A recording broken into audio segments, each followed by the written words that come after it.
Hello दोस्तों।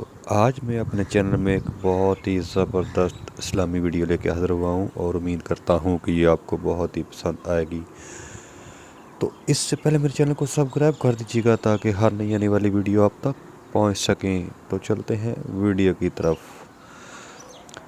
दोस्तों, video का नाम है कब्र की पहली रात। तो चलते हैं वीडियो की तरफ। दोस्तों, कब्र की पहली रात का मंजर कैसा होगा, ये एक ऐसा सवाल है जिसकी तलाश में हर दूसरा शख्स नज़र आता है। आज हम इस सवाल का जवाब आपके लिए इस्लामी नुक्ता नज़र से लेकर हाज़िर हुए हैं। इसके अलावा आपको ये भी बताएंगे कि आखिर कब्र इंसान को कैसे पुकारती है, क्या ये पुकार इंसान को सुनाई देती है। दोस्तों, कब्र की पुकार। हज़रत अबू सअद खिदरी से रवायत है कि सरवर कायनात सल्लल्लाहु अलैहि वसल्लम ने फरमाया, लोगों, लज़्ज़तों को ख़त्म करने वाली मौत को कसरत से याद किया करो। कब्र हर दिन अपने मुर्दों से ख़िताब करते हुए ऐलान करती है, मैं गुर्बत और तन्हाई का घर हूँ, मिट्टी और कीड़ों का घर हूँ।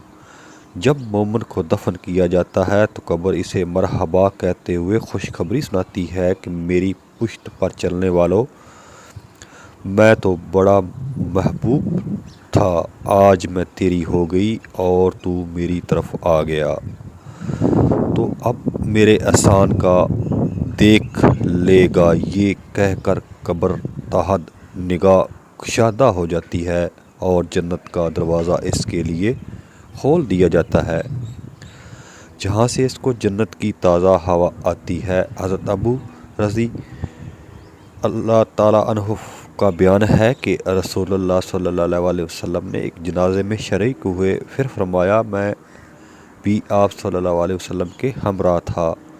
आप सल्लल्लाहु अलैहि वसल्लम एक कब्र के पास बैठ गए और फरमाया, ये कब्र हर दिन आवाज़ बुलंद कहती है, ए आदम की औलाद, तू क्यों मुझे भूल गया? क्या तुझे ये मालूम नहीं कि मैं तन्हाई का घर, गुर्बत का घर, वहशत का घर, कीड़ों मकोड़ों का घर हूँ। मैं बहुत तंग घर हूँ, मगर अल्लाह जिसके लिए कुशादगी का हुक्म फरमाएगा, इसके लिए कुशादा हो जाऊँगी। इसके बाद आप सल्लल्लाहु अलैहि वसल्लम ने फरमाया, ए कब्र, तू ये तो जन्नत का चमन है या फिर आग का तनावर। हज़रत अबू हजाज रज़ी ताला अन्हा से रवायत है कि रहमत आलम सल्लल्लाहु अलैहि वसल्लम ने फरमाया, मुर्दा जब कब्र में रखा जाता है तो कब्र इसको कहती है, ए इब्ने आदम, तू हलाक हुआ, तुझे किस चीज़ ने मुझसे धोखे में रखा? क्या तुझे मालूम ना था कि फितना तारीखी और कीड़ों मकोड़ों का घर हूँ? तुझे किस चीज़ ने मुझसे बहका कर निडर कर दिया और तू मेरी पुश्त पर खूब अकड़ कर चलता था? अगर वो मुर्दा नेक होता तो इसकी तरफ से कब्र को जवाब देने वाले जवाब देते हैं, ऐ कब्र, तू देख तो सही इसके अमाल कैसे हैं। ये अच्छाई इख्तियार करता है और बुराई से बाज रहता था। ये सुनकर कब्र कहती है, बेशक ये नेक था, अब मैं इसके लिए सरसब्ज़ हो जाती हूँ। मुर्दे का जिस्म इस वक्त मुनव्वर हो जाता है और इसकी रूह अल्लाह ताला की तरफ भेज दी जाती है। हज़रत अब्दुल्ला बिन उबैद रज़ी ताला अन्हो से रवायत है कि रसूलुल्लाह सल्लल्लाहु अलैहि वसल्लम ने फरमाया, मुर्दा कब्र में बैठता है और इन लोगों के पैरों की आवाज़ भी सुनता है जो इसके जनाजे के साथ कब्र तक गए हों।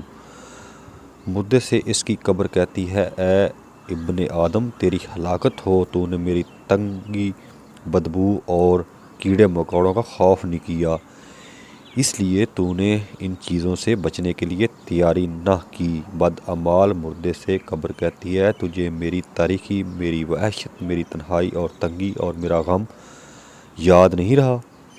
इसके बाद कब्र इसको जकड़ देती है, जिसके बाद इसकी पसलियों की हड्डियाँ एक दूसरे में पवस्त हो जाती हैं, जबकि नेक बंदे के लिए कब्र कुशादा हो जाती है और इसके दाएं एक खिड़की खोल दी जाती है जहाँ से इसको जन्नत की हवा आती है। अल्लाह पाक हम सब को कब्र के अज़ाब से बचाए और हमको नेक अमाल करने की तौफीक अता फरमाए।